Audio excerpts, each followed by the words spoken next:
Among the plants that are garden plants that are favorable for Vaastu, this Ixora is one. In fact, this Ixora name itself, it's a Latinized version of Ishwara, our Hindu god.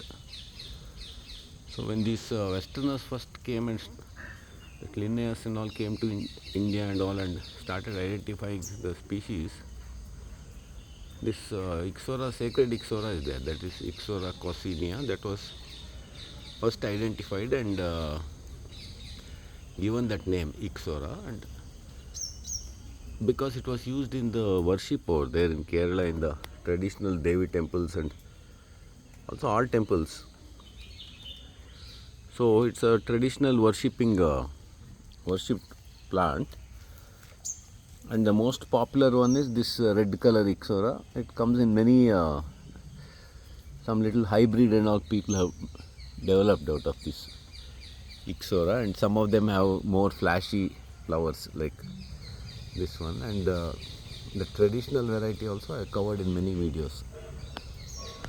So all of them are good for to have in front of the house or in the backyard or somewhere near around the house, particularly that Ixora coccinea, that is coccinea or coccinea, I'm not sure, that sacred Ixora, that one is exactly like this, but flowers are a little bit not such a big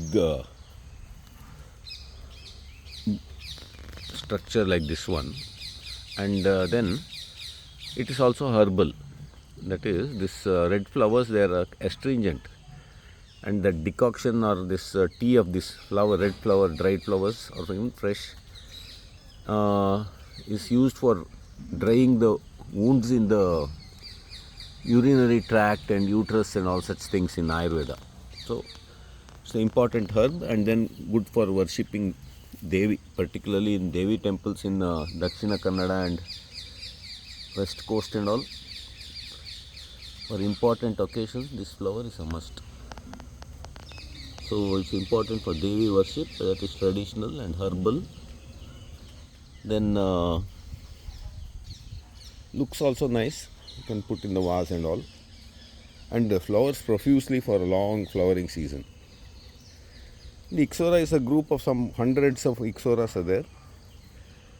This is the popular one. It's available in most of the nurseries, and if you are fussy and you want the original one, that sacred Ixora also is available in few nurseries, including our nursery, that RV Botanical in Bangalore. So this plant I recommend as one of the good plant for from Vaastu perspective, because it's a herb and it's used for worshipping, and the name also is, that Ixora name is derived from Lord Shiva's name. That is Ishwara has become Ixora. So that's a bit about this, and it's hardy also. You can propagate from cuttings, long lived, and easy to trim and maintain also. Good plant for bigger gardens. In pots also you can grow it.